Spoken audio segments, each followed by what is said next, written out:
All right, guys, we are live. This is the Shillan and Duffy Show live recap of UFC Vegas 102, Cannonier versus Rodrigues, Rodrigues versus Cannonier. My name is Keith Shillan. I'm your host. I normally do this show with Ben Duffy, but yes, the rumors that have been circulating all over the internet, all over the world, the breakup is true. We could not get over our debate of lobster versus crab. I couldn't take him insulting the New England prize lobsters by saying crab is better. So we have officially broken up.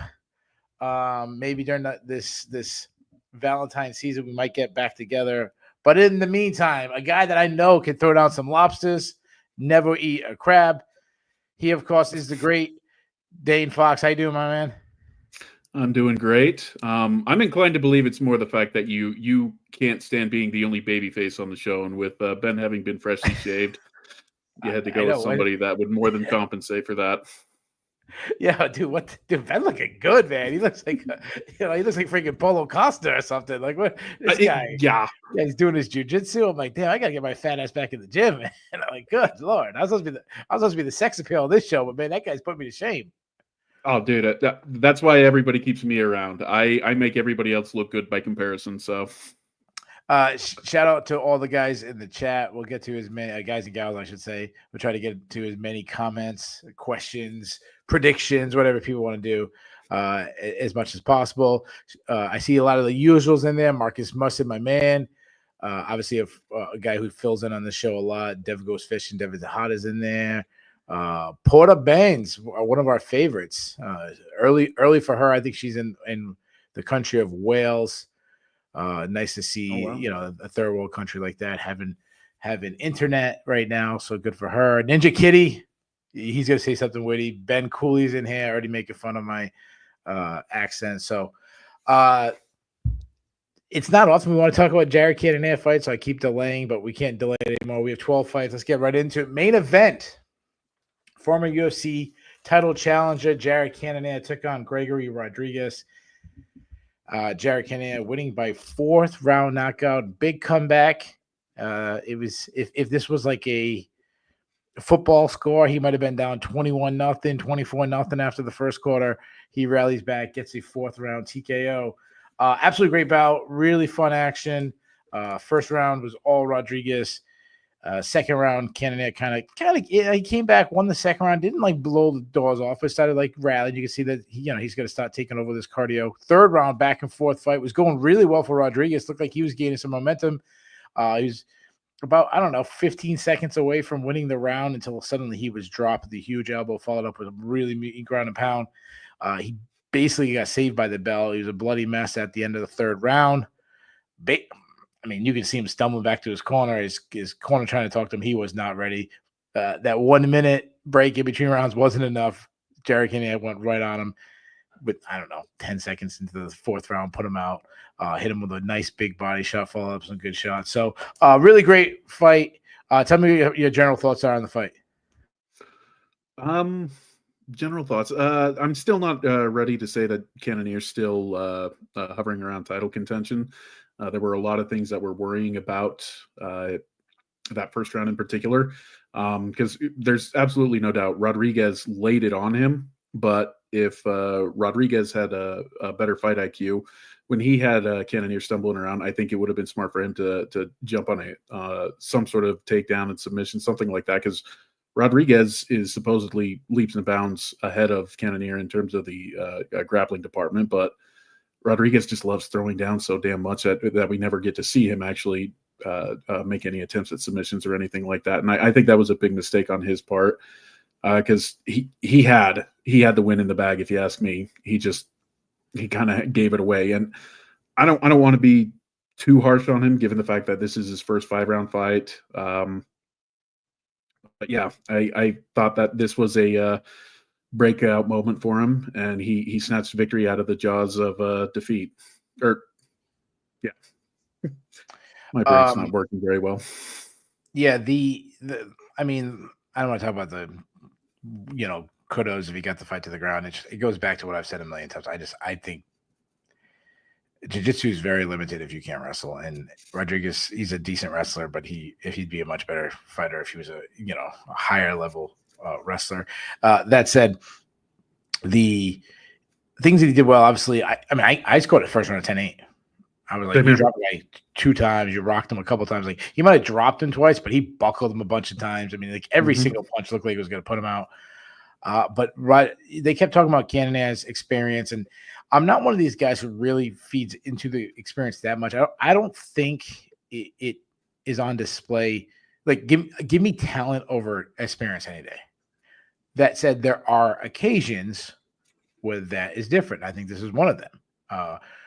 Cannonier's experience to weather a storm, not panic, understand it's a 25-minute fight, and then his pressure. He started realizing that Rodrigues was slowing down, started pressuring him, started working the body, forcing Rodrigues not to his back foot.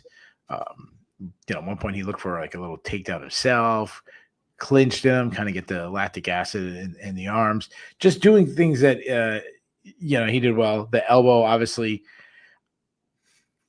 it changed the fight and ultimately gave him the win. But even if he didn't hit that elbow, I think he had a very good chance to win the 4th or 5th round anyways, and then end up winning a decision. That said, while Cannonier won, I don't think the UFC won tonight. I think if I'm running the UFC, I want Rodrigues to win that fight. The guy's huge. Who makes Jared Cannonier look small? The guy looks like a freaking heavyweight. He's shredded to pieces. And it's not even so much. I want a new guy in the division kind of rising up the rankings, but also it's what you get instead. You have, a very, how old is Cannonier? Is over 40 years old. He's not a very marketable guy. He never says that. Actually, his post-fight interview was actually pretty funny without him trying to be. He had some pretty funny zingers in it, but, normally he's a very dry guy, very boring what he says on the mic. He doesn't have, a lot of fans. He can be exciting, but then he also has snoozers where he's not that exciting. Generally, I'd say he's a fairly decent exciting, but he's not Justin Gaethje out there where you're like, or Max Holloway, you're like, can't wait to tune in. Well, you got to keep in mind he started at heavyweight, and heavyweight is the ultimate division where nothing's happening, and then all of a sudden you get a sudden stoppage, and Cannonier fits that to a T. Yeah. Now, this wasn't the case. This case was, It was, tonight it was action the whole time. And I think generally speaking, most of his fights are action, but I always think maybe just the Izzy title fight always gets stuck in my brain. Oh, God. Yeah. Because that was obviously the fight that, his biggest, most marketable fight. You think about countdown shows and embedded following him and all that. And then he has a stinker. But also, besides all the things I said about not being marketable and being up there in age, he's also fought so many guys in the division. Yeah. And now, because he wins, he's going to have another big fight. Like he's already headlined 7 UFCs. Now he's going to headline another fight night. He's going to fight somebody else, and it's going to have to. So there was a chance if he lost after losing a bunch in a row, I might have thrown him on the cut list. Instead of being on the cut list, now he's going to be fighting a main event in the UFC. So if I'm the UFC, I'm very upset right now. Oh, yeah, no, you've talked about this plenty of times with Ben. When a fight is made, you have to ask yourself, okay, who is it that the UFC wants to win this matchup? Yeah. Because that happens quite frequently. And sometimes, I'm not going to say that's always the case. Sometimes they don't care. They're just putting together the two best and made the best man win. But this was clearly a case where they wanted Rodrigues to win. And it wasn't a bad enough performance that, the UFC should give up on Rodrigues by any means, but they can't push him the way that they were hoping to, and so it's a little bit of a disappointment because like you said, unless you're looking to market crystals or something like that, Cannonier's not the man you want to push to the forefront. Yeah, when I going down the list and looking at maybe Rodolfo Vieira at this point, Andre Petroski, that might be a fight they don't really care about who wins anymore. But generally speaking, it's always better for the business if one thing happens instead of the other. Unfortunately for the UFC, that wasn't the case. As far as, let me ask you this. So you said you don't see him as, title contender. I kind of feel the same way. The thing that worries about me with Cannonier is durability. He's a guy that he's taken a lot of damage, and even this fight. I mean, I think about Amavov put him out, and Bahayo, and now even in a win, he probably took just as much damage as Rodrigues did. Was dropped a bunch of times. I don't think his durability can get him over. I feel like he's either gonna get input. If I'm marking him, I'm putting him in fights that really don't matter that much, or I'm trying to get over the next guy. Well, you know, I mean, you kind of already described it perfectly. That, you know, we've seen it. It feels like a million times in MMA, where you've got a guy who's typically had a pretty good chin, and Cannonier traditionally has, but he's taken a lot of damage in his last few fights, and it's hard to believe that it's not going to just give out soon. You know, you look at Chuck Liddell, his chin just disappeared. Sure. And he didn't take as much damage as Cannonier has. Yeah. Or even when it started. Yeah, and Dan Henderson kind of had the same thing. He never got knocked out for what? It felt like 80-90% of his career, and then all of a sudden, towards the end, he was going out in the first round in like 3 consecutive fights. Yeah, and you can go on, hyperbolic, on and on and on. You could just keep going with. We could do the rest of the show just us going back and forth naming guys at the end of their career at a certain age instead of falling apart. I mean, like Izzy right now. Yes. He might be He might be a guy he's pretty close. I'm not ready to write his name down on that list yet, but he's pretty close. You know? Yeah. Well, Izzy's got more marketability, so he's not on the same boat as Cannonier by any means. But yeah, I get where you're saying. Yeah, I wrote his name on the sticky. I'm not ready to post it on the board yet, but this is written on the sticky on the side, ready to get thrown up. You know, 100%. I think about it like if we were doing Family Feud, you know, when the other team can steal and they go down the line and people are throwing out, you know, how everyone just real quick throws out an answer and then the captain picks. Like I might throw out Izzy. The captain probably ain't picking Izzy, but it's an option. You know what I mean? Yes. Rodrigues, I thought he looked incredible in the first round. Best that I've seen him. I mean, he was landing, powerful, accurate. We know he can grapple, but he's, you know, obviously he's got power and how easily he was landing was very impressive to me. The problem is the cardio. I mean, he was really slowing down in the second. He kind of found a second win in the third, but when he got hurt, he never recovered. Sure, some of that might have been a little bit of a panic going on because he hasn't been the next time. But based on his age, I mean, he's not a young guy.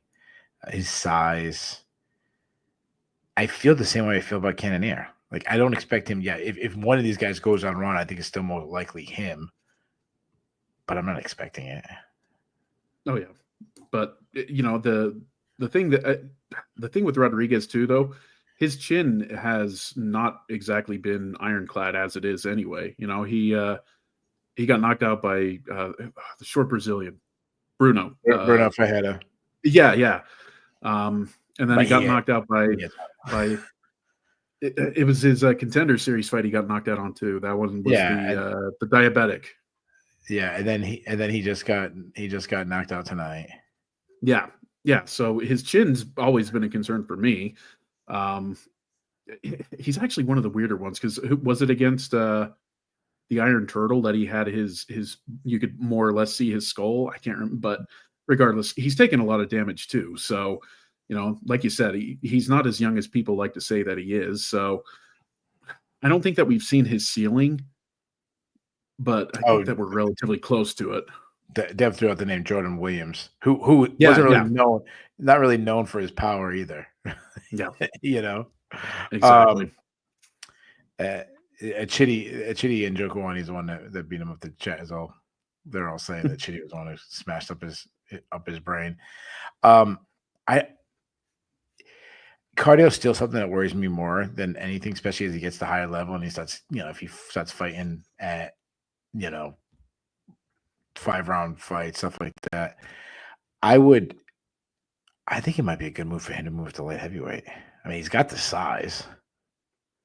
Yep. And the light heavyweight's not a deep division. I mean, we like to joke about middleweight, but slowly but surely that's actually starting to have some decent depth into it because, you know, we talk about how good Rodrigues is. He's not even ranked in the UFC's top 15. No, and then if you Yeah, and then when you think about who the champion is at light heavyweight, it's Alex Pereira. If he can take out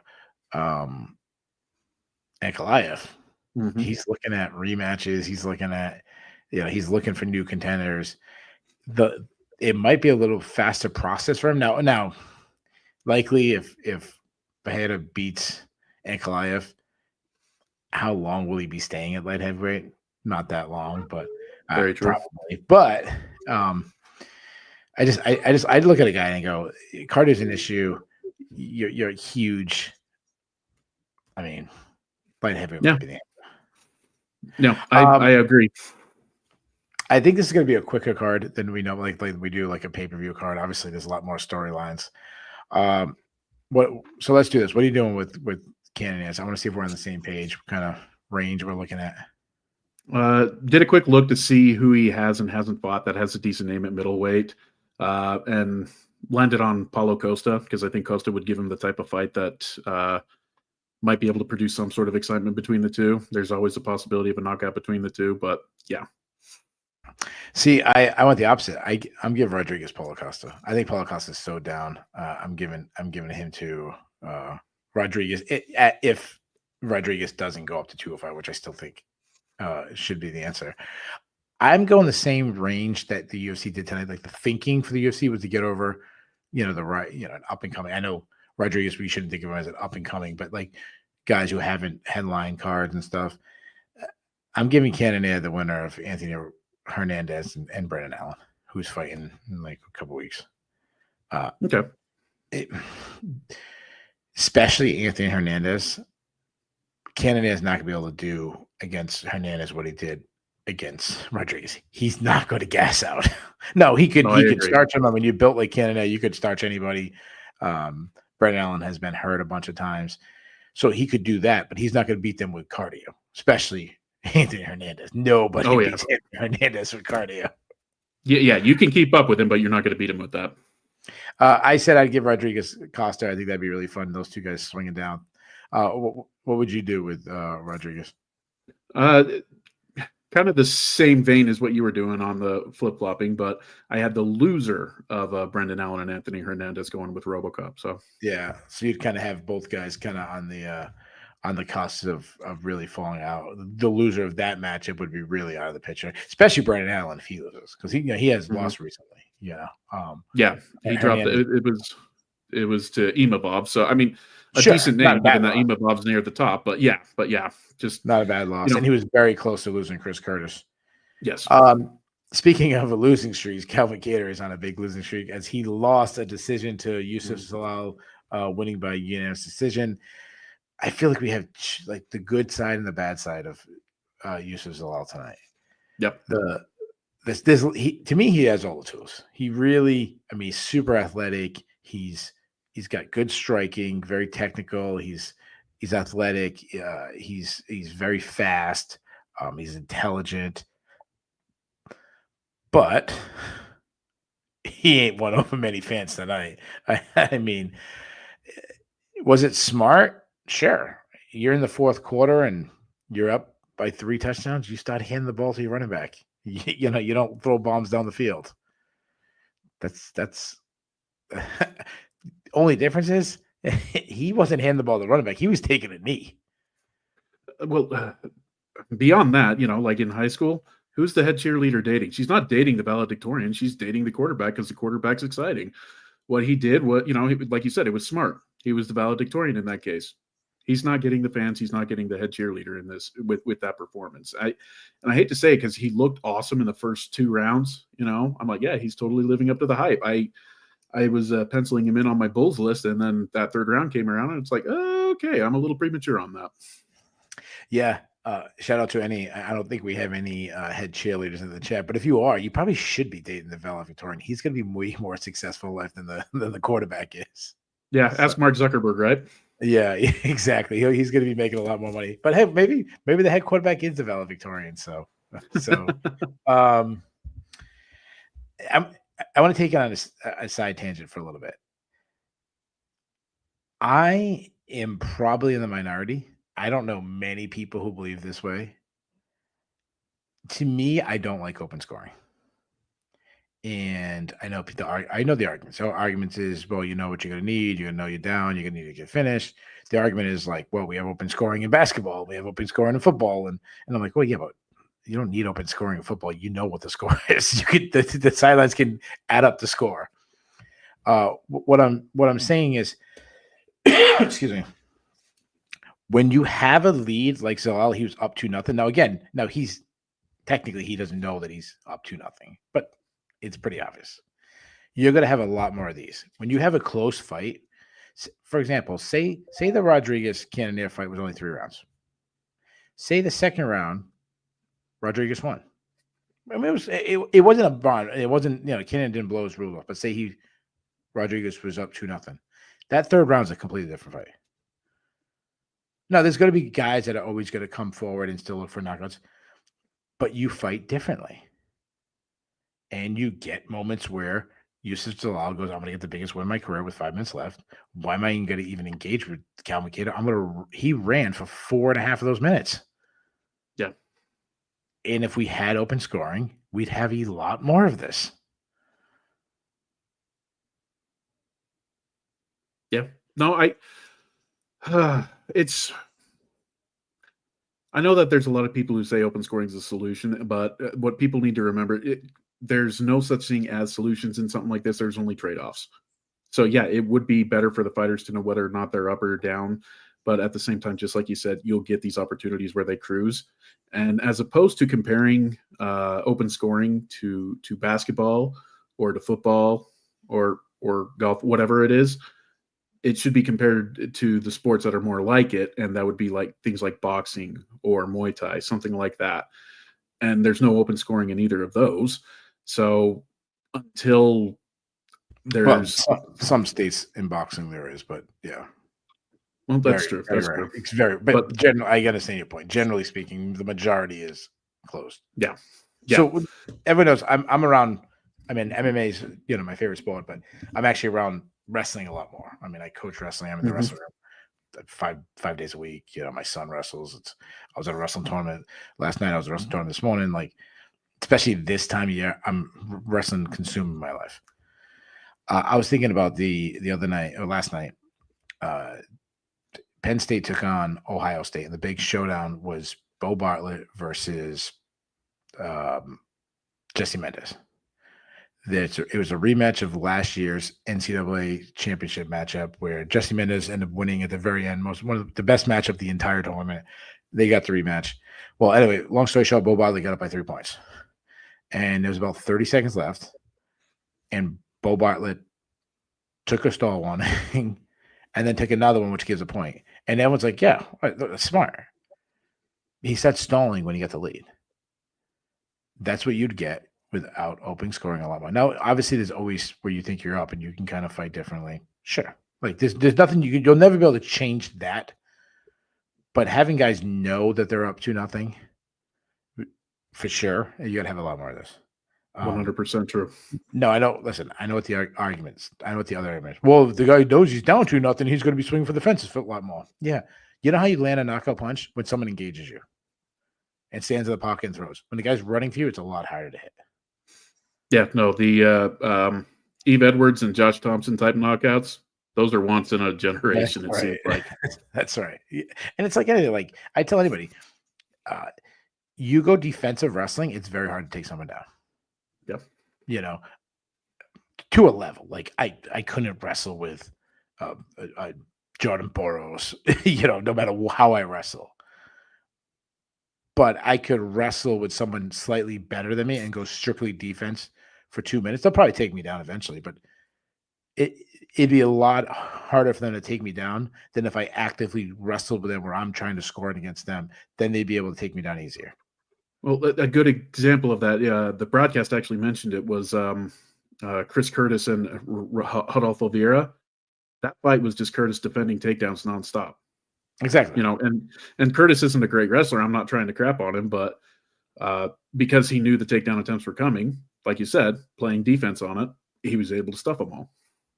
Bob Simpson mentions that Calvin Kattar did the same thing. He gave away rounds. Listen, like Bob Simpson, this guy, he's the ultimate troll.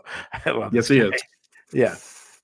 Like, I didn't fucking mention that on the preview show that Calvin Kattar gives away rounds. I haven't said that about Calvin Kattar. His last 10 fights I previewed him. Come on, dude.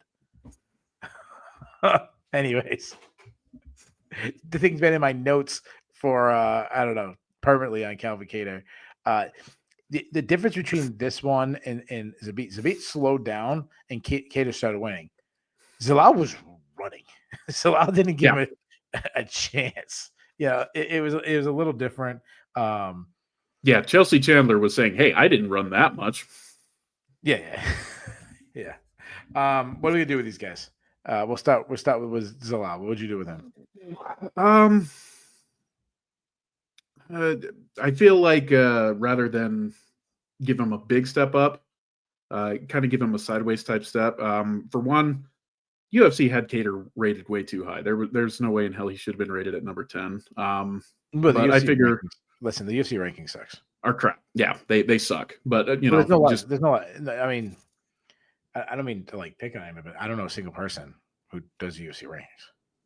I'm sure there is. I'm sure if I looked at I'm not trying to insult those people. I'm sure if I looked at the list, there'd be somebody I know. And I'm not trying to like I'm some big fucking star in the sport. Like I'm not pretending I am. But they'd probably be like, if I was on the list, they'd be like, who the fuck's that guy? But at least recognize a website. That is true. At least I hope so. But no, I penciled in Bryce Mitchell. I feel like that's a fairly appropriate level, and yeah, there's a lot of people that want to see Bryce Mitchell get beat up. I went a little higher. He called for a fight with Brian Ortega, and I don't hate it. I know Brian Ortega might be going up to lightweight, which might be the best move for him. So in that case, I went with Yair Rodrigues. Just because these guys have kind of fought at the top and they've lost, and they really haven't. They need to take the step down and face the up and coming guys. I think that'd be a super exciting matchup. So that's what I do. Calvin Kattar, I originally penciled his name in on the cut list. I was going to cut Calvin Kattar. And then I was looking through the rankings and trying to look at guys. And I'm like, is there any matchup I'd be like, yeah, that'd be kind of fun. And then I'd say, you know what? If I could put him in one more matchup like this, where he faces a guy that on the rise up that would be exciting and kind of get the next guy over. Or if Kattar wins, it'd be a barn burner. And I thought of Sean Woodson. Okay. 2 boxes. Okay. They brag about their boxing. Let's see it. Dev threw out a really good matchup. Steve Garcia. That's a guy who deserves a big step up. So I don't. Kattar can make weight next week. He can do it then. Yeah. So what did you have for Kattar? I went with somebody else on a losing streak. That was hovering around the UFC rankings before they went on their streak, and that was Sadiq Yusuf. Okay. Yeah. Okay. Yeah, that's not bad, especially like a strike. I said he might start wrestling. Bob Simpson, listen, the guy's a troll, but this is actually a good point. He said you take out starters when there's a blow in an NBA game. This ain't any different. This is why I don't like open scoring. Now I know this isn't open scoring, but that's a good point. Like that's the truth. So he said, read this for the casuals. There you go. For the casuals. I don't know what casuals are turning into a recap show. After watching especially a recap show of a Jared Cannonier fight night card. But all right, let's move on. This one would probably be super quick. Edmund Shabazian took on Dylan Bucka. I had the worst call ever. I took like plus, I don't know, 600 Dylan Bucka. I had a pretty decent night on my picks, but my Dylan Bucka call was not as Edmund Shabazian. It wasn't me saying I like Dylan Bucka, and mine was like I don't believe in Edmund Shabazian. So it was more an implication of my thoughts on the line than my thoughts on the fighters, if that makes sense. Yeah. That said, maybe it should have been bigger because Edmund Shabazian landed one of the cleanest punches you'll see that didn't put a guy completely out. Yeah. You know what I mean? Like he knocked him out, he dropped him immediately, but I didn't put him out cold. I mean, it was as clean of a step back, right? I mean, I don't know much to say. What do you want to say about the performance? If I'm gonna compare Shabazian to anybody, I'm gonna say that he very much reminds me of Eric Silva. He's going to either just completely blow through his overwhelmed opponent, not a very good athlete or whatever, which is exactly what Bucka is in this case, or when he gets that step up in competition, he's going to crap out. And what Shabazian has going for him, he's younger than when Silva got his call up to the UFC, but I just see so damn much there. That's the good thing. Shabazian still is super young, so it might be a little premature to give up on him. And then the thing about Shabazian, when he's on, he freaking puts the thumping on guys. I mean, you think about what he did here, what he did to AJ Dobson. Obviously, I always go back, like, his best one, what he did to Brad Tavares. That was a really long time ago. But at that time, that was a huge win at that time. Mm-hmm. So, I'm not back on the bandwagon or anything like that, because I mean, this is pretty much a regional win for him. But he did what a UFC talent who has upside should do to a regional guy. Yeah, no, this was a no-win situation for him, because, like, if he does exactly what he did, that's okay. He was expected to do that. He's got to do that against somebody better at this point for anybody to really be impressed. And of course, if he loses, well, then everybody's going to rip on him for that. But so Shabazian really didn't have any positives to come out of this except for a paycheck. But hopefully he can keep learning, keep growing. He's claiming he's got dad bod strength. Well, we'll see. We'll see. Yeah. They're talking about the mindless Hulk. It seemed like a favorite of a lot of people. What bands keeps saying should be Iwan Kutalaba's nickname, which kind of fits. Yes. What people don't tell you is that my man Dayne, that this was his nickname back in high school, was the mindless Hulk, right? I was actually fairly skinny in high school, and I was actually kind of smart. I don't know what happened. I must have gotten hit on the head a couple of times, but no, the mindless Hulk would have been my brother, but yeah. Mm-hmm. So Paul Midgley is saying, Sherdog, hey, put out Dayne's predictions for the fight cards. One of the sharpest guys I've seen, and loved his insight work prior to him joining Sherdog. We can't do that because then I wouldn't have a job anymore. They realize how much smarter he is than me and Ben, and Ben has some editing skills and stuff, so they still use him. I'd be homeless, guys. So if that's what you want, my man Paul, we'll make it happen. But no, actually, I followed Dayne's work at other places for a long time. He is really sharp. So speaking of sharp, Ismail Bonfim took on Nazim Sakov. Sakov winning by first round TKO by doctor stoppage. In between, I have no idea. I don't speak Portuguese. There was a lot of weird things. There was double negatives going on. Like, he's saying yes, but he's saying yes, I can see, or yes, I can't see. I have no idea. You're an educated man. Tell me, did he want out? I don't want to say it, but I think he did. I hate saying something like that because it's not like I'm in issues. I honestly can't say whether he could see or not. I remember when I saw the kick, I'm like, okay, that was kind of a fancy kick, but on replay, it didn't look like it had the type of impact that I would have expected to knock somebody out of the fight. But again, you get those types of shots all the time. I remember there was a punch Travis Lutter landed on Marvin the Beastman Eastman that didn't even look like it landed, but Eastman went out cold. So dude, that's a real cool. Was it? That was about let me think. UFC 50. Oh my god, dude! I was gonna throw one out there on that. Man, you got me to it. UFC 50. Yeah, it was a nice looping left hook. I still remember it. Yeah, but yeah, yeah. It like when I first saw that, I didn't even think it landed. But anyway, I didn't think we get a reference to Travis Lutter and Marvin Eastman on this card, but nice job. You're old school. One of the old school. That's why you're usual on this, because you fit in the old school with me and Ben. I mean, Bonfim looked like what we think about him. He looked really good. The way he was cutting angles, the way he was delaying his strikes, like he changes up the rhythm of his strikes, the speed of his strikes. Really, really. The way he throws strikes, he reminds me of like a pitcher, like a Greg Maddux, where he throws like a 93 on this one. Next pitch, he's dropping down to 87. Change it up. Okay, come inside, come outside. Like he was looking so good, and then one kick changed it all. Yeah, exactly. And I love that setting up. You're losing the whole round. You win about 10-second round, and then you go on the mic and just call it. You're like, I can beat anybody in the world. It's like, oh, dude. Anyways, but I don't know, because the way he reacted when they stopped the fight, it seemed like he wanted to fight. He dropped down. He like, oh my God, they can't believe they're stopping the fight. So I don't know if it was lost in translation, but his body language, one, they were looking at as they looked like he wanted out. So I'm kind of like torn. Like, what was he saying? The cut was below his eye, so it's not like they were stopping it for a cut or anything like that. And of course, like, you got kicked in the eyeball. It might be a little hard to see. So like he might have been telling the truth. But certain guys, like Max Holloway, he's not telling people he can't see. No, he's not. Just in case he's not telling people he can't see.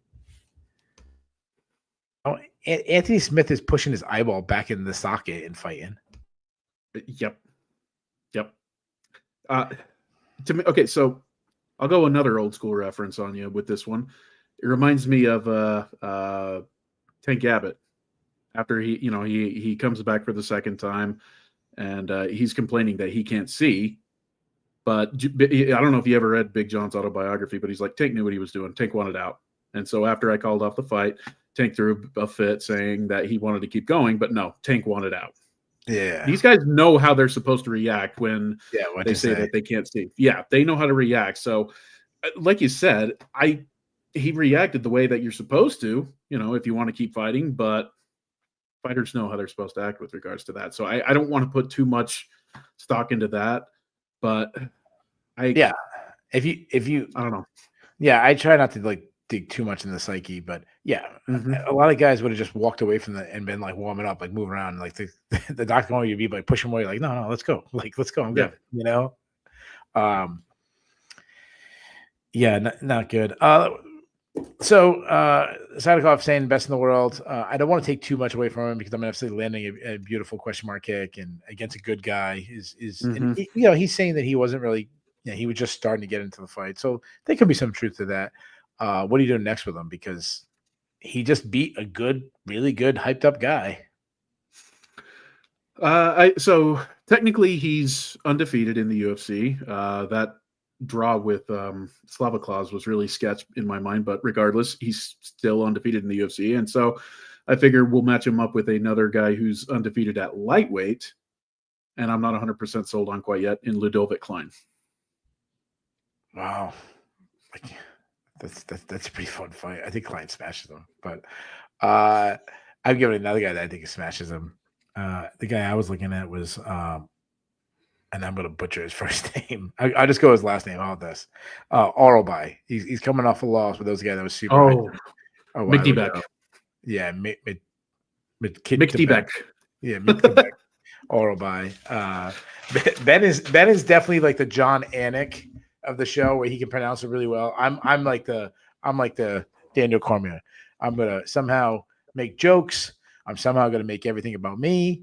And I'll toss in a couple reference to high school wrestling. So I halfway expected you to say that you were the Bruce Buffer, but I'm like, well, you've got multiple things in your job that you do, as opposed to just pronouncing the names incorrectly. So you're good. Yeah. No, I was saying I want to give. Yeah, that's true. I want to give Ben the John Anik because John Anik is very skilled, and so is Ben. Before that. Dev is saying Mick Beck. See, I love when people always have to tell me how to pronounce things.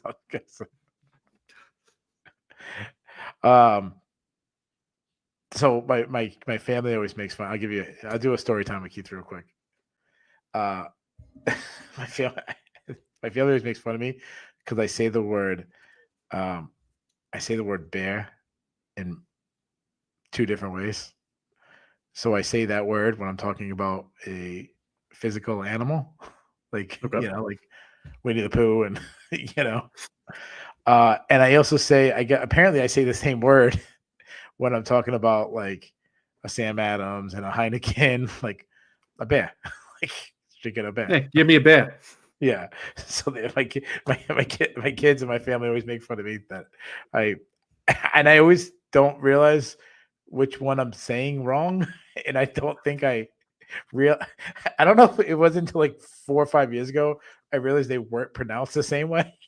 I don't know. Anyways, so there's a very brief story. People don't realize how many times things go on through uh through my life that I go, oh, that'd be pretty funny to talk about on the podcast. How can I work this into our podcast this week?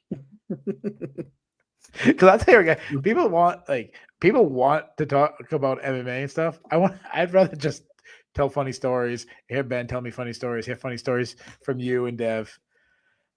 Anyways, before that, Rodolfo Vieira take on Andre Petroski. Andre Petroski won by unanimous decision. the chat. Oh, Bob.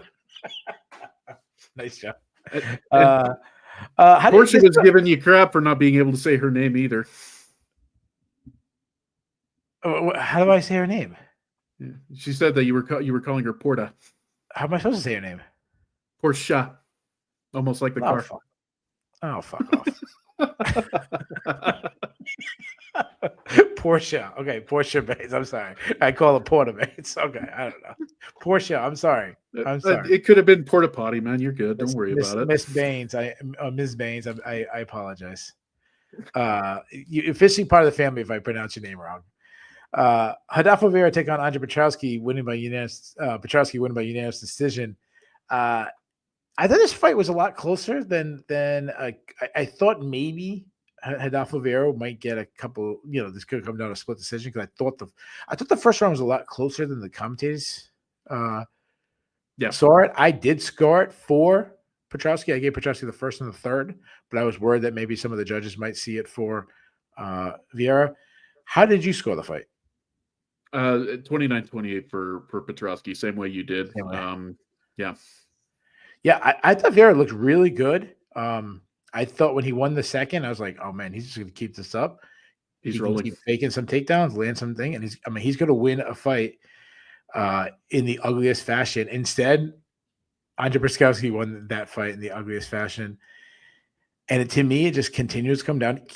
They kept talking about Petroski stuffing takedowns, and I don't want to take away any credit from Petroski because he did.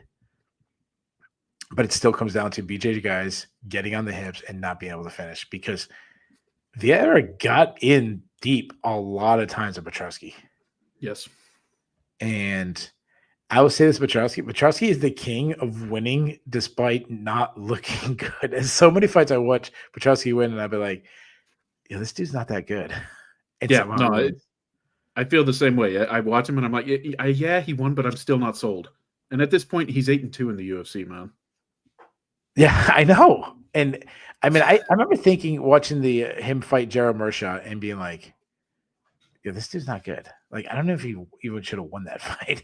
And then he just keeps winning. And I'm like, man, I mean, who's he lost to in the UFC? Jacob Malkoun, who's really good. Malkoun, yeah. Who's the other one? I can't think of off the top of my head. Let me see here. I'm looking it up. Okay, I'll keep looking up, and we'll talk about Ninja Kitty saying I need to go into a gay bar and ask for a beer. It would be. Can I have a bear? Can I have a bear? Just me. My family has never listened to the show. Like they don't give a shit about what they don't give a shit. They don't give a shit about something I spend about, I don't know, 30 hours a week spending time on. But they'd have a Michelle kick on. Pereira. Yeah. Oh, Michelle Pereira. Yeah. Yeah, he got smoked in both those fights. But so Andre Petroski called out Bo Nickel. Give me your thoughts. Give it to him. I think give Nickel a little bit more seasoning because he won a sloppy kickboxing match against Paul Craig, who's not a great kickboxer. And, credit to Nickel. I think that it would have been much bigger win for him if he had wrestled in that contest. But Petroski's been a good soldier. He's called for him for years at this point, and I'm sure Nickel will be like, all right, let's give it to him as well. So I say give it to him. Yeah, I know I was actually there in attendance once when he called for a fight with Bo. The way he did it this time was just so much better. Yeah. Even though he did turn to like an empty arena, like calling out Bo, and it was like this is guys. I promise you, the next time I go to UFC, and I keep forgetting this, it's always come up with like a bunch of questions I want to ask Dana, but I'm definitely going to ask Dana, and I know his response is he's gonna sidestep it, but I'm going to ask him. You at every press conference you asked about some random location that you say you want to go to, Spain, Africa, other parts of North America, Canada, everywhere. I'm going to say you constantly say you want to go to places. Now that it's after COVID, you're going to open up. You said you got to be on the road more. When is that going to happen? We're 4 years past, No, we're sick of the Apex. The fighters don't like the Apex. The fans don't like the Apex. How much more exciting would it have been if Petroski started calling out Bo with an arena who probably hates Bo for some reason, but I'll be cheering for Petroski to beat him. Like you lost that moment. Think about the main event. That was an exciting fight. Think about Hill's fight. That was exciting. Like there was a lot of exciting moments today that just was drawn. I mean, imagine the sounds of Zalal running. It would have been echoing boos. Yeah, no, there's so many moments that have been created because of the fans. Marcus, don't be that guy. Oh, some fighters like like when you say the fighters, obviously when you're talking about 600 people on the roster, there's going to be a couple company men who never say anything negative. Like, yeah, all right, that's like. But like stop it. It's you know what it's like. You know what that is like, Marcus. Sorry to interrupt you. You know what that's like. It's like people who claim like is there some people who like crab over lobster? Yeah, sure. There's some people like crab over lobster, but like generally speaking, the consensus is that lobster is better. It's the same thing. Like the consensus is traveling around different arenas is better. Yeah, and hey, come on, we got to give Keith some credit here. He's from the Northeast. They know their lobster. I know. I've eaten some lobsters. So Bo, obviously, when Bo fights, he comes in as like humongous favorites, -2,000, -1,500. This would be the hardest test. You got a good wrestler, a guy who's 8-2 in the UFC. I mean, the guy's built like a freaking tank. What do you think the line would be? Because Bo would still be a big favorite because the line. Give me two things. Give me what you think the line would be, and then give me what you think the line should be. Oh, I think it probably would be. I don't think it would be like -2,000. I think it would probably be closer to -900, -1,000. Okay. And I don't think it should be that wide. It probably should be closer to something like -400. Okay. So when you have a guy who has 10 fights in the UFC, which is more fights than Bo has in general, I think the line would be like -650 for Bo. What I think it should be -200, like 220. I do think Bo would be a really bad stylistic matchup for Petroski. Again, and that's why I say -400. It's not that, like you said, experience can count for something. I don't know if Petroski's experience is that much more meaningful in this circumstance against Nickel. Yeah. I think when I break down the skills, I think obviously Bo's a better wrestler, which is such a big part of which is such a big part of Petroski's game. Bo's a better athlete. Bo's still at the point where he's adding skills and should be adding them in big chunks, where I don't think Petroski's at that. He's at the point, like they always say, that as you get to the top, the improvements are inches. When you're on your way to the top, it jumps by a big, Yes. Yes. People might disagree with me. I think Bo might hit harder. Petroski looks like he would hit harder, but I don't think he does. No.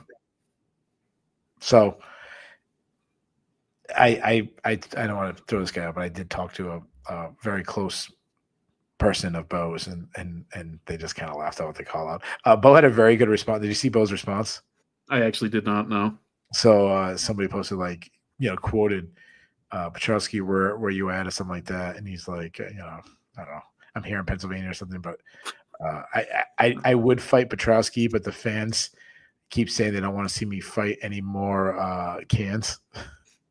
that was a pretty good response. I mean, I don't know a guy who's 82 in UFC is a can, but speaking of cans, Connor Matthews took on Jose Delgado. Jose Delgado winning by first round TKO.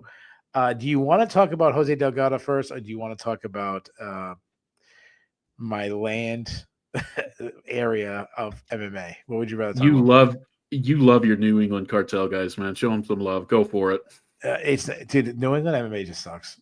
And the sad thing is Matthews is actually one of the regional fighters that is better than it, but just why do we lose every match?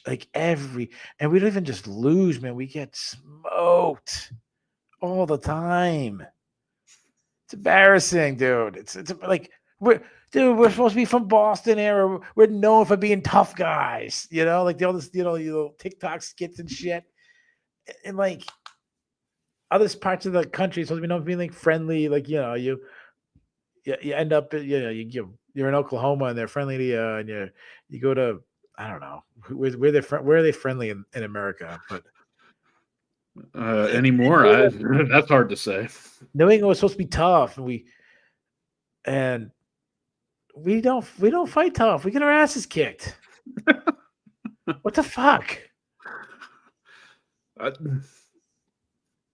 You know what? I'll give you credit, because Ben's very much a homer with regards to his Texas guys, and I'm not going to rip on him for that. Okay, it's Texas. Yeah, you are. No, there's some good guys from Texas. I get that, but they're supposed to be nice guys. They're supposed to be Texas like super nice and like, we're supposed to be rough on the streets of New England, cold weather, and I don't know if I've heard people describe Texas as nice guys. They want everything bigger in Texas, but yeah, nice. I guess the Cowboys and stuff. But anyway, we're supposed to be tough street guys. Like, I'll give you, yeah, but I don't know. Everything goes through dry spells. I mean, come on, we've never had a good spell.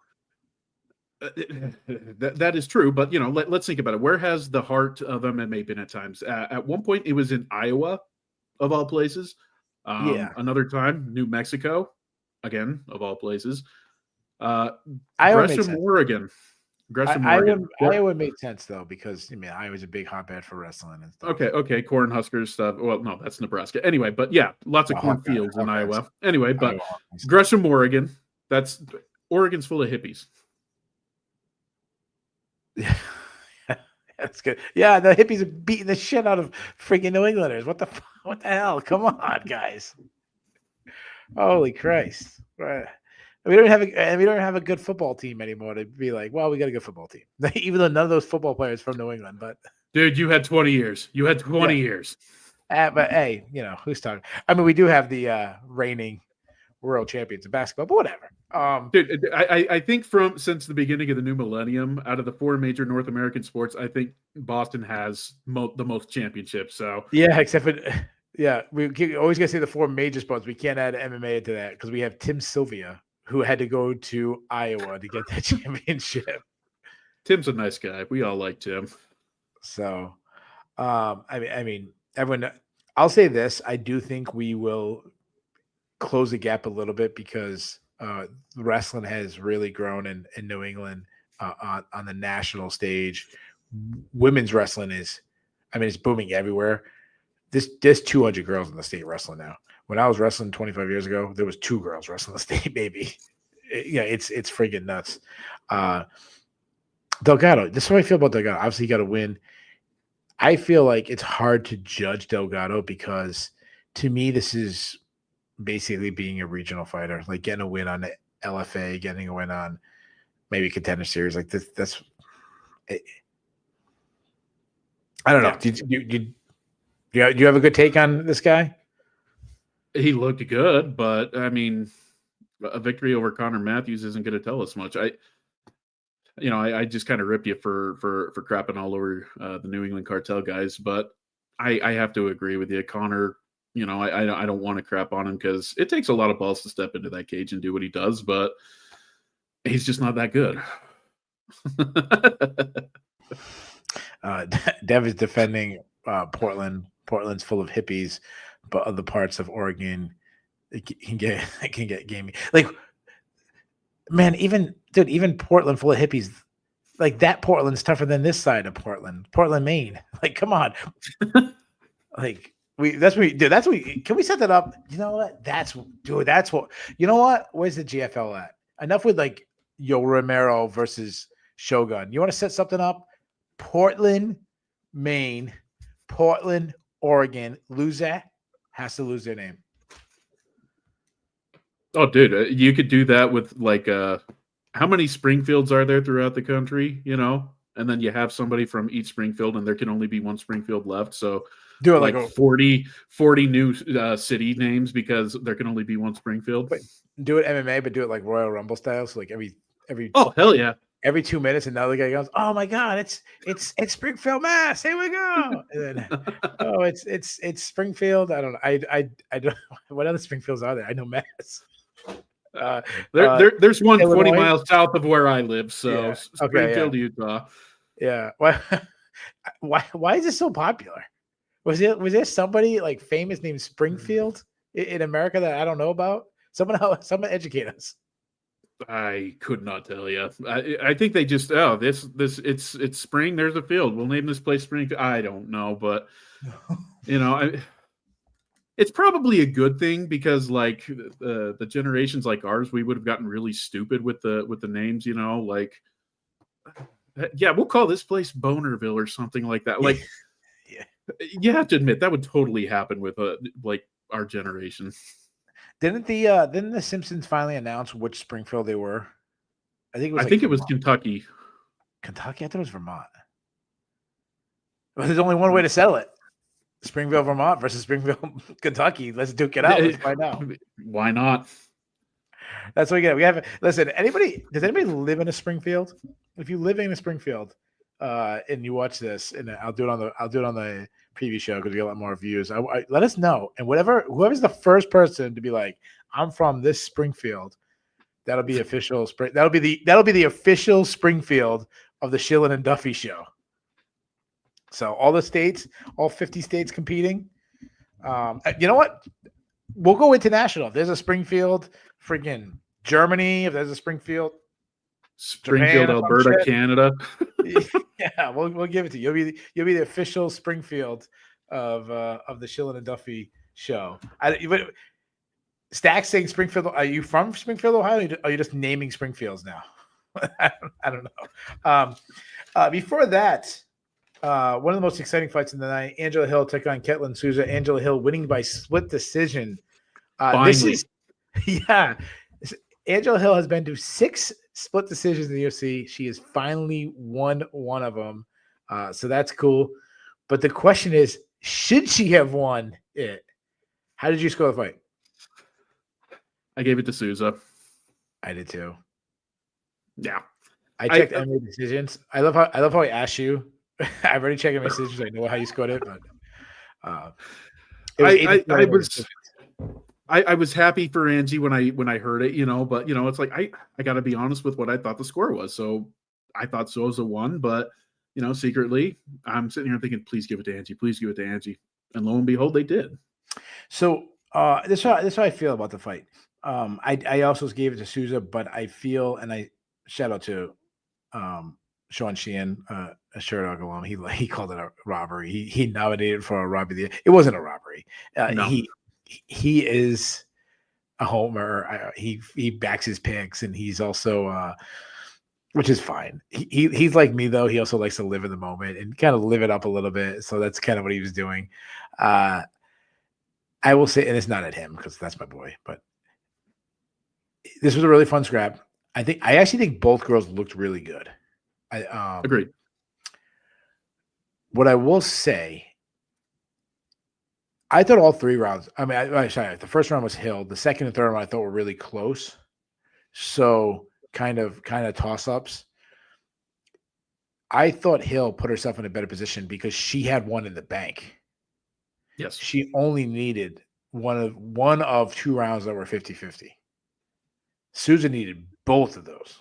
And if this is Pride rules, and I know it's not Pride rules, and people fight differently than Pride rules and everything, or one championship rules, this is Hills all day. If you're scoring the totality of the fight, it's Hills. I mean, that's not fair to Souza because that's not how you fight. You fight, but she limited her chance of winning. Well, Hill gave herself a better chance to win. Yeah. You said both girls look good. What stood out to you? Souza really turned up the pressure, towards in the last 2 rounds. She went at Hill after getting her ass handed to her in the first round. So in other words, I like the mental toughness there. Obviously the conditioning, because Hill tends to push a hard pace that others have wilted under before. Dev's got a good point there. But yeah, I was going to say, I think the fact that Hill was able to keep the fight standing probably was the biggest thing in her favor. And Dev nailed it on the head in the sense that that used to be Hill's Achilles heel. But overall, it was a good sound performance from both of them. I don't think either of them really had a major Achilles heel. If anything, I thought Souza looked fresher down the stretch than Hill. So, me complimenting her conditioning when Hill's worn out a few. So anyway, it's hard for me to say there was really anything negative between the two. It was just a good, hard, solid fight that Hill was able to squeak out. Yeah, I agree. One thing that I really liked about Hill is her clinch game, especially early in the first round, really strong. That's something that she's added over the last about 2 years, where her it comes down to her initiating the clinch instead of being in the clinch. When you're in the clinch, she struggles to fight, going from being clinched to get her own clinch. But when she initiates the clinch, she's really strong there. Dev pointed out her getting takedowns, which is like, could you imagine going back 5 years ago and saying Angela Hill hitting takedowns on somebody multiple times in a fight? That's good. She's also starting to show a little bit of dog in her, where Souza was putting the pressure on her. In the past, she would have tried to jab, move. She started biting down the mouthpiece at times, throwing down a little bit more, which I think helped her a little bit with the optics than she normally would have, which is probably why she's lost split decisions in the past. The things I liked about Souza, I like the adjustment she made. I mean, she was getting beat up early in the clinch, and then probably about a minute and a half, 2 minutes in the fight, every time Hill was clinching, she was elbow passing out of it, muscling herself out of it, wasn't caught in that anymore. She was starting to fight off takedowns and working herself back up, where she was getting held down early in the first. She realized how important it was. If she spent a long period of time on the ground, she was losing. She realized that she needed the pressure, kind of force her back. Just things like that I thought. So I'll say this about Ann. Angela Hill looks better at 40 than she did at 30. And I know she got into the sport really late, so that could be some of it. But she looks better at 40 than she did 35. 36. Agreed. She's fighting better right now than she ever had in her career. I've picked against her several times over the last couple of years because I'm like, okay, she's in her late 30s. Now she's 40, but it's like, okay, the wheels have got to start falling off at some point, and they haven't. Like you said, she's just been getting better. So, going into this contest, I'm like, I think that this isn't an ideal stylistic contest for Hill, but I'm picking her because she keeps getting better. And until I see something otherwise, I'm going to have to continue to believe that she's going to get better. So, yeah, it's weird. She's at the point in her career where she should be declining, and instead she's adding skill. Before that, Jesus Aguila took on Rafael Esteban. Rafael Esteban winning by unanimous decision, staying undefeated. We just said I thought both fighters looked really good in the Hill Souza. I think the opposite of this one. I think both fighters looked sloppy and really bad. Esteban, he's a good wrestler, but he kept riding. I don't know what the hell he was. He looked like a youth wrestler out there.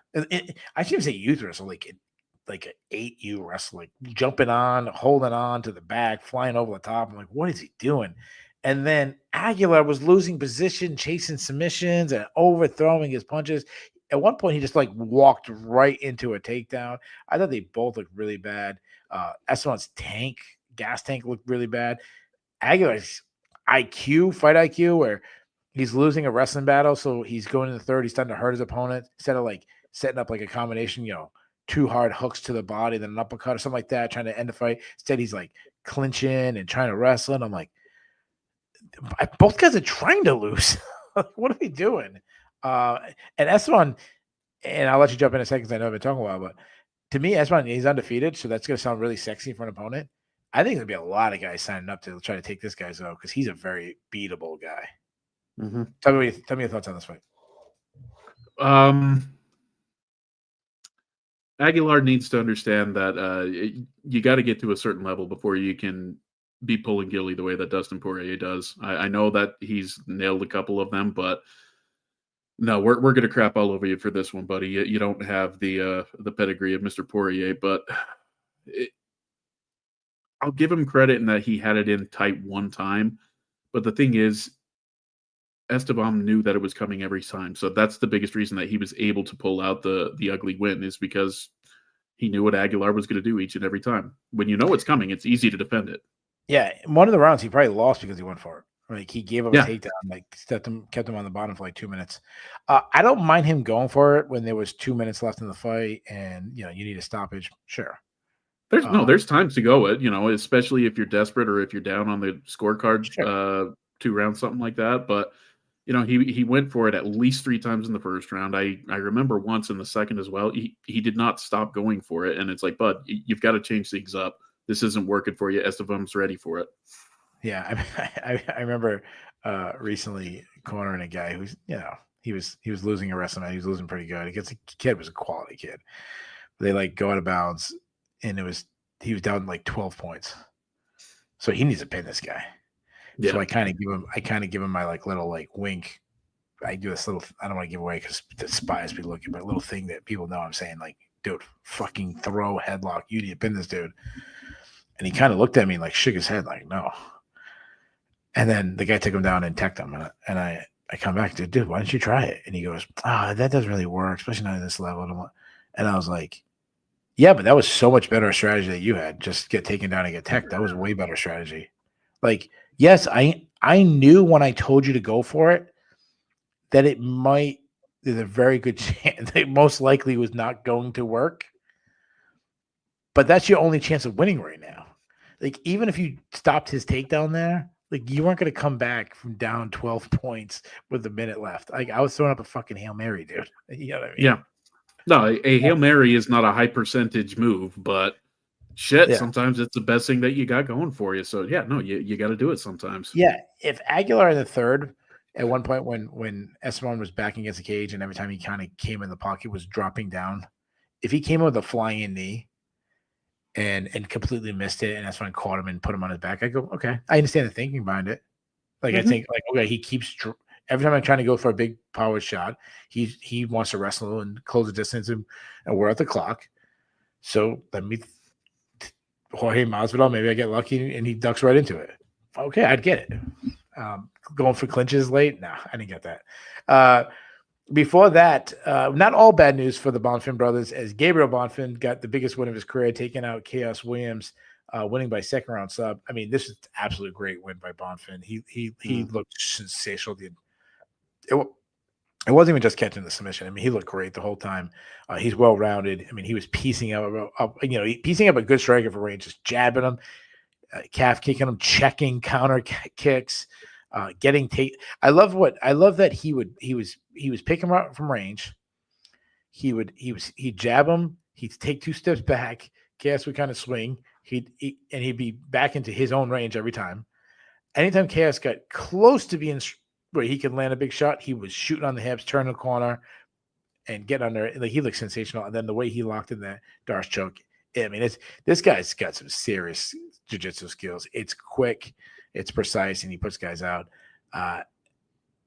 Just talk to me about Gabriel Bonfim for a second. He made Chaos look slow. Like, I think that Chaos has kind of been a little bit of an overrated athlete by a lot of the things that I've heard about him. I'm not saying he's a bad athlete, but I don't think that he's at the level that a lot of people have proclaimed. I think they mistake his power for making him an incredible athlete. But he looked slow in comparison to Bonfim. Part of that was bad technique.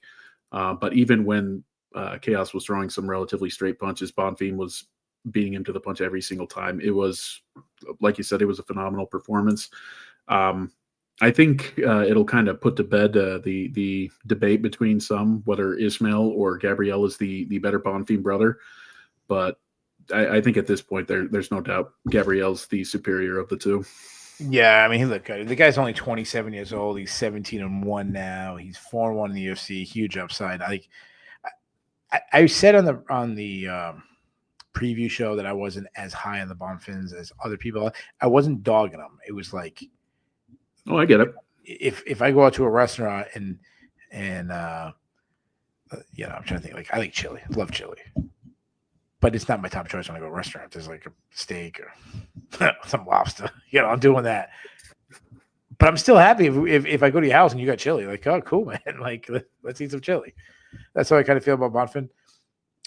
Yeah, it's not like crab, dude. It tastes like shit. Yeah. But Bonfim, he's a little bit of like my special chili. I throw a little bacon in there that people don't know about. Like, he's a special chili. Like, I'm starting to like this guy a lot more. Like this, he's still, he's only 27, which I love that. Yes, it's a tough ass division. He's in they both are really in tough divisions, but I feel good. I'd like to see him get a big step up in competition. What would you do with Bonfim moving forward? Go with somebody who I think some would have in their top 15 already. Brian Battle. Oh, Brian Battle's a tough fight. That's wow. That's not a bad fight at all. I don't mind that. You kind of picked two of my favorite guys. See, I'm going with a like an easier, like I'm going with a guy who's a name, but an easier matchup for him. Like give me Michael Chiesa, give me Neil Magny, give me one of those guys. Part of the reason why I went with Battle is while Battle looked awesome in his last fight with Randy Brown, he also missed weight, and so I figure more of a sideways step as opposed to a step up for Battle.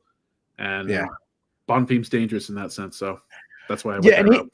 He didn't look great against Brown. He looked much better against Kevin Jusset, but again, that win has not aged well now. Yeah, he looked really good at the time, and now when you look, Jusset looked bad again in his next fight. Let's move on. Before that, Vince Morales took on Gilbert Smith, old school son. We're at that age now. We're getting sons. We haven't got the grandsons yet. We haven't got that yet. Yeah, that was tough 17. I can't remember exactly, but it was one with Shell and John. They said this is the second time in the UFC a father son. What was the first one? Was it Couture's? I remember Ryan Couture fighting. Yeah, like Strikeforce. He fought in the UFC twice. Once against Ross Pearson. I cannot remember the second fight, but yeah. Oh. Nice. It was the obvious choice, Randy. That's why when I thought of it, I said, no, Ryan hasn't fought it. I remember him being like a thing in like Strikeforce and everything, but wow. Yeah, I always feel like Randy shouldn't count because he's had so many wives and shit. Well, the thing that's crazy is that that was the first time that it happened, and it took over a decade for the second time for it to happen, which will tell you just how old Randy was when he got into the sport. Yeah, I know. That's. I don't know if you know this. That's Randy Couture is my all-time favorite fighter. Yeah, I remember you saying that. Randy Couture's a badass. Yeah, that's well. I'll tell you why. The reason why Randy Couture became my favorite fighter is I started UFC 6. That's the first one I saw. Randy Couture made a debut UFC 13. I was at my friend Jared Valente. Shout out to my boy Jared Valente, who we were the original guys getting UFC pay-per-views before anybody knew who it was. He was a big wrestling guy. I told him about UFCs. My family would not allow people over and watch it, but his parents were super cool, and they would get all the. So every 3-4 months, because it wasn't every month back then. A couple of friends would chip in. We chip in $3 each or something. Pay for UFCs that were $15 pay-per-views back then. And I remember the reason why when they announced Randy Couture, he was going against a former pro wrestler. So all the guys were like, "Oh, that's Tony Hollema was his real name. Oh yeah, that's his real name. Whatever his whatever his pro wrestling name was. He was not Ludwig Borga. Ludwig Borga, yes. Yeah. He was not, you got freaking memory on you. Anyways, Randy's fighting that guy. They're all going for him because he's a pro wrestler. But I remember they announced Randy as a folk style wrestler, and I've heard them called wrestlers, but not folk style. And I'm like, whoa, that's my style that I do. And then I was like, oh, this is my guy, like folk style wrestling. And then he put it on. He was the first guy announced as a folk style that I remember hearing. And I backed Randy Kattar ever since. And then when I remember being in the same room, they're all cheering for Vitor Belfort, saying, "Oh, Vitor's gonna kill Randy." And I'm like, and I remember thinking Vitor, he just ran through Tank Abbott right before that. He looked the most incredible performance I've ever seen in my life. And I'm all in on Randy. I'm like, I don't know how he's gonna do it. And I was the only person cheering, like, holy shit. Randy's winning a striking battle, and I'm screaming, wrestling. Yeah. So, especially with American wrestling. Anyways, Elijah Smith did win this fight, winning unanimous decision. I like this kid. He's only 22. There's definitely a lot of holes. What I like is he was a guy that I saw some flashes on Contender Series. He added skills since then. He's at the age where he can keep making jumps. And I like that. I think his he was fast. He's super athletic, super fast. Great jab. He's long. He's got good feints. Can sneak in some takedowns. Not the greatest wrestler, but I like that. Gas tank is an issue. But he's so young. He can either fix that a little bit, or more likely, he might have to be forced to go. It's possible. And he's long, and he's lengthy, so I think that's okay. Do you agree with me? Are you kind of on the? I'm not saying I'm not picking him to be a champion or anything like that, but I feel I'm excited watching this guy move along. Are you agreeing with me? Or are you saying no? This guy, he beat Vince Morales. He's a lower level UFC talent. I think that he's one of the better prospects to come off of Contender Series this past year. He's 22, I think. So in other words, he still has a long way to go in terms of physical maturity, mental maturity, all that fun stuff. And for him to show the calmness that he displayed when he was in some of those submission holds, because Morales had him deep in a couple of those. Smith was able to stay calm and work his way out of them. And that's a veteran type move, not something that you expect out of a 22-year-old. I picked Morales to win this because I thought that Morales made some big leaps and bounds while he was out of the UFC. I expected him to be able to be the veteran test that Smith hasn't seen quite yet.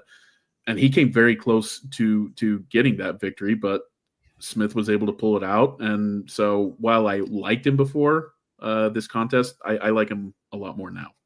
Yeah, I agree, and you could hear him listening to his corner, and you could hear Gilbert Smith giving out instructions. So that was really good. I like that Morales went out all out for the subs, like we were talking earlier with Jesus Aguilar.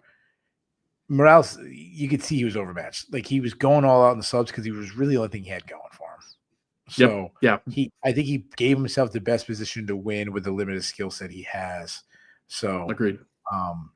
I love Eric.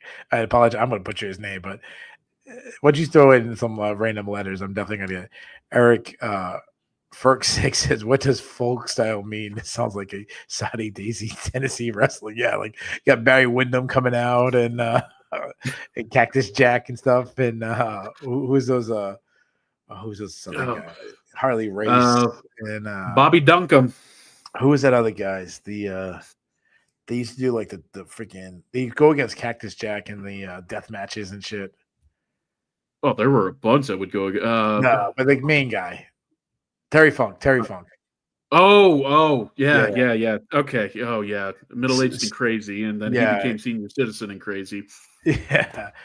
Just to clarify what folk style. Folk style is what you see in the United States, high school. Usually youth wrestling, high school wrestling, college wrestling. Now there is freestyle and Greco. There is some other things, but those are more international scene. Now you can go to they have freestyle tournaments, but generally speaking, like the Olympic wrestling is either Greco or freestyle. I rank them like this. Folk, I think, is the best. Freestyle second, and Greco's the third. Because folk, you can have a lot more control on the ground, where freestyle is mostly it's not just on the feet, but there's quick stand-ups, where in folk style there's no stand-ups. You have to work to your feet. So there's a lot more control. So that's why I do like the scrambles that happen in folk is more exciting. So I do like folk the best. But freestyle's not bad. Freestyle is kind of fun too. So before that, Dontel Mays took on Walter Walker. Your boy, Mr. Walker. Mr. Walker went by first round sub. I mean, a couple good things. He came in better shape. You physically see that. He's a lot more strategic. He fights completely the opposite than his brother. His brother goes out there. Oh yeah. He has a strategy. He knows what he wants to do and he goes for it. I mean, he's got bad. I mean, there's only been 5. According to the UFC broadcast, there's only been 5 heel hook wins. I'm believing that. He's got it in back-to-back fights. Yeah, it's a little scary, being that you're dropping down on the leg and you got 260-pound guys that could pop up and drop some hammers on you while you're doing that. But it's a weak division. He's got 2 subs in a row. Are you starting to believe in Mr. Walker? No. I was setting all that up for you to. No, I'm not. No, I am not up on Walter Walker. I don't want to crap all over him, because if you took him and his brother, you combined Walter's ability to game plan with Johnny's physical gifts, you probably would have yourself a world champion. At least based on what we've seen thus far from Walter. But no, that says far more about the state of the heavyweight division than it does about Walter Walker. Nobody should be losing to heel hook in the UFC. Not in this day and age, man. Come on, tell me you don't disagree. What if my man Walter Walker is the heavyweight Husamal Palhares? No, he is not Frank Mir. And before that, Julia Avila took on Jacqueline Cavalcante. Cavalcante winning by unanimous decision. I don't know if Cavalcante looked good or Avila looked bad. And the reason why I say that is Avila fought the exact fight that Cavalcante would want. She fought the exact range that Cavalcante would want. I mean, she was just – every punch she threw was right at the end of her punches where she could land. Avila couldn't. Or similar to what I talked about, good Bonfim, Gabriel Bonfim, she'd land, she'd dart 2 feet back. Avila would counter, and then she'd be just out of range, and then she would catch her on the end as she was coming in. So she was really good at being first and third, and it just was super easy. Yeah. So Cavalcante's 4-0 in the UFC now. She's young. I mean, are you believing in her? Yes, because the bantamweight division is so bad. Yeah. Her age. Yes, exactly. So she's still got a long way to go before she should be at her physical and mental peak. That's not me saying that she's stupid right now. She's very intelligent with her fight style, but as she gains more experience, as she faces some tougher experience, she's going to become a better fighter simply because of that. About the only thing that I would say that I'm a little bit disappointed with her thus far, I haven't seen Killer Instinct. If she could get that, I'd be a lot more excited. But as it is, she's a good prospect. She talked a big game on the pre-fight that she needs to stop it. She understands that she doesn't want to be known as a decision machine. She had the opportunity where she really turned up the volume here. She might have. Avila had 1 foot out the door. In fact, she retired immediately after. I've always felt like Avila. She was a decent fighter, not bad. You beat her. There was always a good quality win. But she always seemed like MMA was just a side project. Like she always had 1 foot out the door. Something she kind of did for, I'm kind of good at it. And kind of like the person who has a side job that they really don't need to work, but it's just easy for them. It's easy money. Like I know a guy who's a principal. he started as a teacher. He's actually one of my old wrestling coaches, and he started as a teacher, and he's moved himself all the way up to the principal of the school. He's doing really well, but he works at. Hey, ready for New England?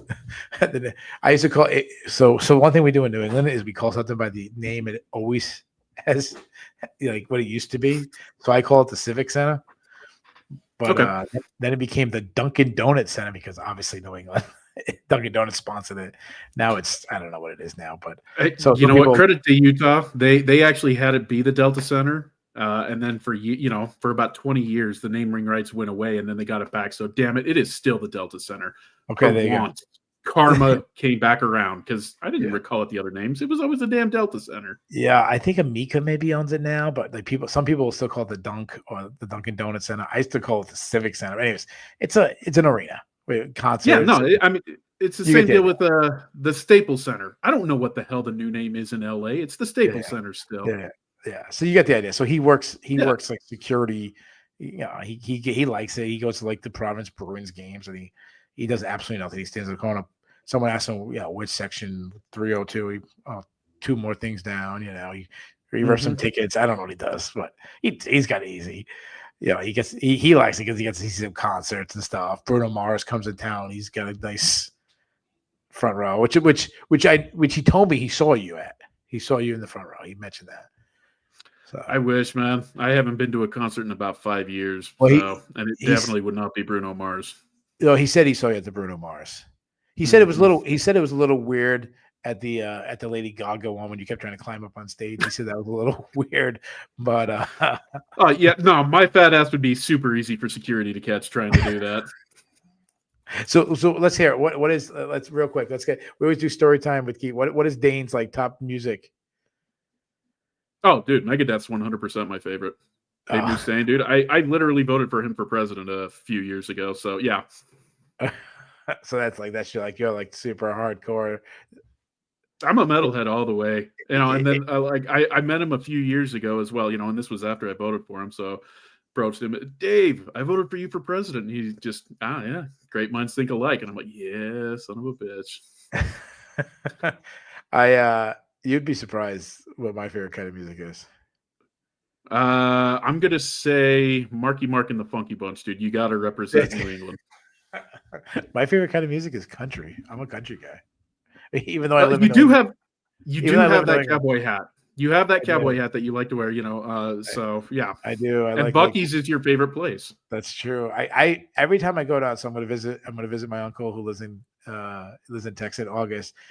As of right now, me and Ben are supposed to be meeting each other for the first time in person. We've been doing the show for like 5 years, never met each other in person. I'm gonna be close enough where I actually get to meet each other. But every time I go down to Texas, I go, I should have been born here. Like I fit in there. I love country music. I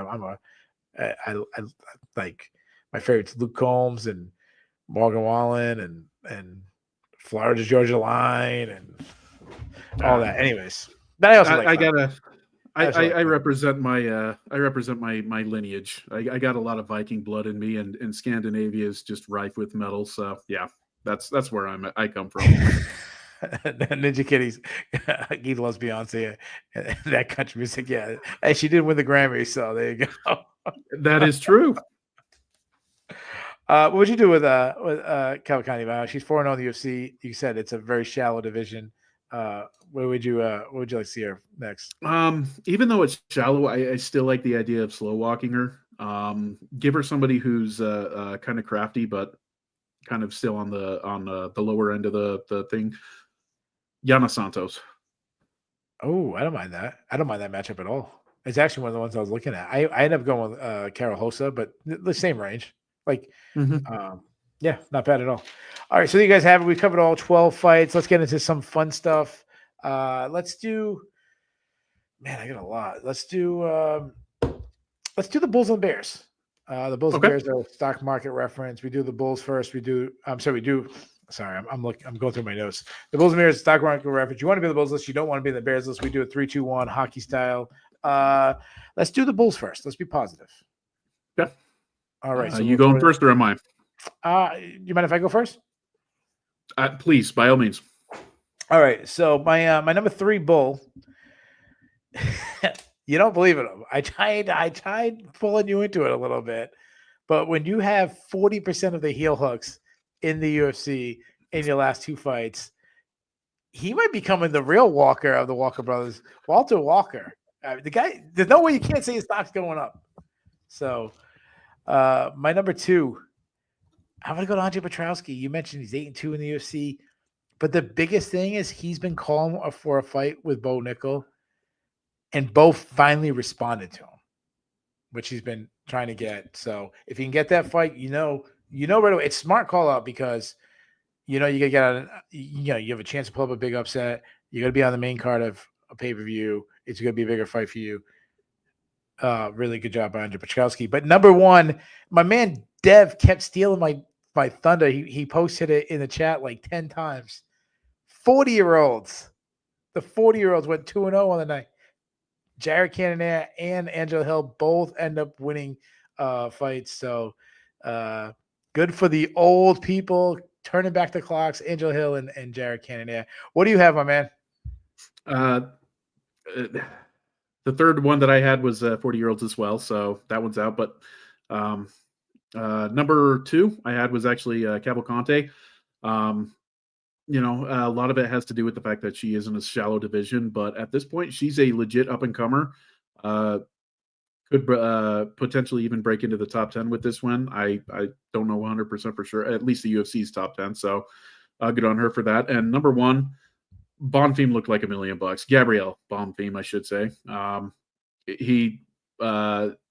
do remember for a little while, the consensus was more that Ishmael was the supreme Bonfim brother, but I don't think anybody's making that case anymore. Gabriel looked like a beast out there. So Bonfim was my number 1 bull. Yeah, that's a really good point. Let's go to the Bears. This is the list you don't want to be on, people's stock who's dropping, the storylines dropping. Dane, I'll let you kick this one up first. Okay. Number 3. I can't remember who it was that said it, but somebody else threw it out on the chat.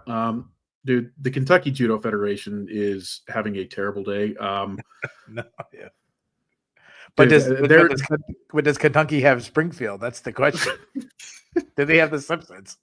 Like I said, the last time I checked, I believe that was the case. So, they may not have the best judo federation, but they do have the Simpsons. So, but yeah, no, as much as I hate to crap on the Kentucky Judo Federation, given that they are a favorite of the show, bad night for them. Another bear, Rodolfo Vieira. I feel like it's kind of time to give up on him at this point. Like, when he came in, he had a lot of hype, highly decorated grappler. And I'm not saying that he's a complete bust, but I don't think he's going to live up to the hype that was around him. And I think that this loss to Petroski kind of makes that official. And then number 1, this is kind of the opposite of what you went with regards to Walter Walker, but just Big Bear in the sense that heavyweights in general, you should not have a guy getting 2 consecutive wins off of heel hooks. This division is in a bad state of frame. It's terrible if you've got fighters losing to somebody like Walter Walker consecutively. That is very bad. So yeah. So Dalton Mays and the Kentucky Judo Federation taking 2-year spots. Dev has fact checked me. He said it's 5 heel hooks at heavyweight in UFC, which makes a lot more sense than what my stat was. Okay, so there's Cyril Gahn. I know that Frank Mir, does he have 2 of them? I'm trying. I don't know. Was Brock Lesnar a knee bar or a heel hook? I think that one was a heel hook. And then I think it was a knee bar. It was. I can't remember. I can remember the stuff from like UFC 40 something or 30 easier than I can the more recent, because you were talking about how it used to be that there was not one every single month. It used to be that there's 4 shows, 3 shows in a year, so it was a lot easier to remember that stuff. I was me and Ben mention that all the time. Like you go way back to like UFC 14, 15. I can remember the lineup way better than I can remember fights from 2 weeks ago.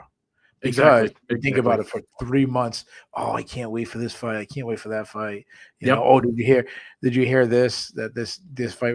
And you know who heard it? Like, where'd you hear that? Oh, we heard it on the underground, or we heard it on the Sherdog forums. And Yeah. So Onzuka. all right, I'll give you some of my beers. My number 3, Chaos Williams. I know he took the fight on wicked short notice, but that's the division. He was having a little buzz. He was knocking people out. That's the division that you can't afford to lose. You lose, you get really pushed back. He had a little hype going for him. Obviously, he's got a long road, but to get back to kind of where he is now, he's going to need 3 or 4 wins just to be where he was coming into this fight. My number 2, you've been dogging him a lot. I got to join him. Ismail Bonfim. I mean, he's lost 2 out of 3. I agree with you saying that he's the other Bonfim brother now. And my number 1, I'm always with this number 1. I don't know if it can get any lower, but New England MMA 0-2 on the night, 2 really bad performances. When Calvin Kattar gets absolutely blanked, he's trying to chase around his opponent, can't land a punch, and you had the better performance for New England. That's not a really good night.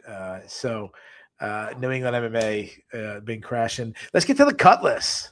The cut list is, you know what? Let's actually save the cut list. We never put the cut list last. Let's do dude seriously. Okay. Do you have any dude seriouslys? I've got a couple of them. All right, go ahead. Take it away. And I got to give credit. I think it was Ninja Kitty that saw this, but I had it written down. John Gooden stating that Elijah Smith's dad was Maurice Smith. Dude, seriously? No, come on. Oh, no, I didn't even hear that. Yeah. So I had a really funny joke and I pulled it back for once in my life. So I didn't get fired. Go ahead, continue. So yeah, no, I think it was Ninja Kitty that said that. And I saw that and I would have commented on it, but I had it written down for my dude seriously. So but number 2, kind of along those same lines. It almost, for a moment, it looked like Elijah Smith was trying to win via DQ because he gets dick kicked by Morales early in the first round. I'm sure you remember that. Yeah. And then within the next minute, after the fight is resumed, Morales throws a front kick and Smith jumps up, and it looks like he was trying to get kicked in the dick purposely to get DQ'd or something like that. And I'm just, dude, seriously? I mean, I'm sure that's not what he was doing, but it looked like that to me. And I'm just like, damn, that's a creative way to score a win. I remember when Sergey Karatanov got kicked in the nuts, and I saw him walking around the next day at Mohegan Sun. It is not worth getting kicked in the nuts. Oh, I don't think so. The one that always comes to, the one that always comes to mind for me though was when Gabriel Gonzaga got Chris Tuchscherer, Brock Lesnar's old training partner. Yeah. And Tuchscherer was vomiting in the bucket, and oh my god, hell, worst dick kick ever. Yeah, that's not good. And then I got one other dude seriously. Yusuf Zalal's post-fight interview. He's talking up Calvin Kattar, and that's good, but then he calls him a future Hall of Famer. Oh yeah, I know. Seriously. He called him a legend. I'm like, you use the word legend very loosely. Dude, seriously. Yeah, there's no MMA legends in New England. Come on. No. Jeez. No. One day. Except for you, man. Yeah, I mean, right. Right. Well, maybe you could offer Rodolfo Vieira some wrestling lessons, man. That might be what he needs to put him over the top. Oh, no. My days of being a wrestling expert are long gone. So you still coach? I still coach. That's true. That is true. All right, I'll give you some dude seriously. First fight of the night, Julia Vila. I mean, she's got the black hair with the long gray, way out gray streaks. I mean, she looks like Tulsi Gabbard. Like, dude, seriously? Oh, then she went out there and fought like Tulsi Gabbard. How about Walter Walker? Great night, but pulled his pants all the way down. Like, dude, seriously? Though, to his credit, he had a very good response when he's like, "What's up with pulling pants?" He's like, "I lost a bunch of weight. This is my old record." That was actually I was thinking that he might try to say he was channeling Derek Lewis, but yeah, there you go. How about this one? Johnny Walker inviting DCO for dinner, and he's serving shepherd's pie. Like, dude, seriously, this is a double champion. You're serving shepherd's pie for getting a guest over. Like, do something good. This is a future Hall. No, actually not future. He is a Hall of Famer. He is a Hall of Famer. Yeah, he is a Hall of Famer. Daniel Cormier. I mean, come on, dude. We got better than Shepherd's Pie. And my last one, Elijah Smith, put his girlfriend on blast, saying I got to shout out my girlfriend because I didn't shout her out last time. She got all mad. Like, he basically just said he just basically said I had a wonderful moment winning the contender series, and my girlfriend was a bitch to me, so I got to say it now. Like, dude, seriously, don't put your girl on blast like that. He's young. He's young. Yeah. Yeah. Come on. Hey, Mo Smith, teach your son how to do it right. All right, let's go to poor Gilbert Smith. Let's go to the cut list. So the way the cut list goes, if both me and Dane has the same fighter on the cut list, we allow the UFC to get rid of them. I have 5. I have a big one. That's what I was saying in my last. I got a big cut list. So does that count Aguila? Because technically she retired. So I threw Aguila on the list because she retired, okay. But in case she tries doing one of these freaking Chris Weidman, send her ass to the GFL. She can go fight over there. Okay, so based on that, I have 4. I did have Aguila on my list. So did you have Aguila? Same here. Okay, yeah. Goodbye. Happy retirement. Next one. I hate to do it because the amount of jokes that me and Ben get to do, but it's time. It's time to get rid of Dontel Mays. He only has 2 wins in his last 7 fights. The Kentucky Judo. We need somebody else who has a black belt with the Kentucky Judo Federation, but I think it's time to let go of Dontel Mays. Do you agree? Yes. All right, give me a name. New England Cartel, Connor Matthews. Yeah, dude got smoked in back-to-back fights. See you, dude. CS. Yeah. CS, you come. Give me another one. Dylan Bucka. That guy's not UFC level. He is out. There's 4. Did you have a 5th one? I have a 5th one. I had 4, so apparently I'm saving somebody. You are saving. It was a really fun fight, but he has officially lost 4 fights in a row in the UFC. There was a gap in between, but I'm getting rid of Vince Morales. So, but Dane is in a good mood. He is saving fan favorite Vince Morales. What is your grade for the card? I think that I would give it roughly a B. Wow. It was overall, it was pretty fun. The co-main event kind of sucked, but Thadiakov Bonfim was fun. The main event was fun. Petroski Vieira was a little bit of a drag, but there were some other fights that were actually really good. Hill Souza, Bonfim Williams. So just with everything given what it was, it exceeded expectations as far as I'm concerned. So B. Paul Viverep mentions that Cato will be there on Louis Hall of Fame team. That's good. That's a good point. That is true. Maybe true. I don't know how low they'll get down to the fight, but maybe they'll even throw the fight, even though it was an ass whooping. But I give it like a C. It was okay. Like, I wasn't disappointed. Good. I feel a little better that it's an early card. I always do enjoy the early cards, so I can actually somewhat sleep. Yeah. I don't have to be up super early tomorrow for once. I do. There's no wrestling. Wow. Tournament. No, because of the way it lines up, there's no wrestling tournament. But we had a snowstorm, so I do have to get out there and shovel and do all that shit. That my kids are all excited. The one thing I will say, my oldest daughter, she comes out and helps me now. Back in the day, she didn't. So, toughest question. Good. I was going to say, I've only got one daughter, and she's 3, so I'm better off with her not coming out to help me. So, yeah, but she's at the age where you'll have fun in the snow. You go out and you can I don't know, do snow angels with her, and you do the snowman and all that fun stuff. But, oh yeah, 100%. This is always the hardest night. I got someone. This person's locked in. I hope you're not taking the same person. But who is your listener of the night?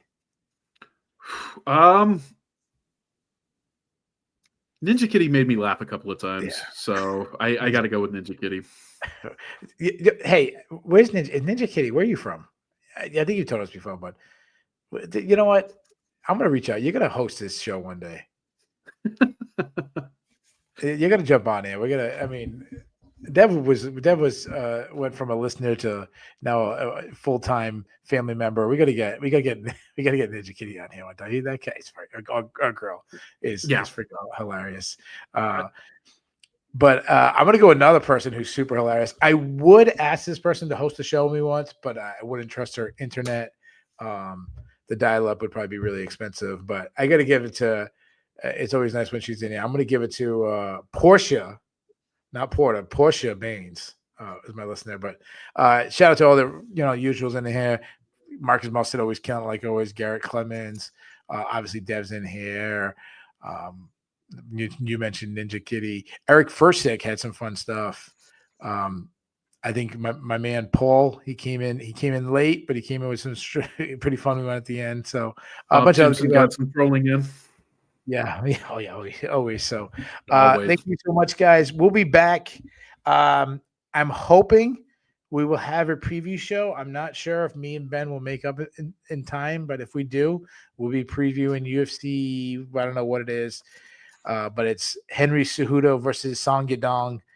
Which is always a crowd pleaser. So plus a bunch of other loaded fights. A bunch of fights fell out last minute, of course, after I started doing tape study on them. But there's some changes. So it's actually a pretty good card. So we'll get to that.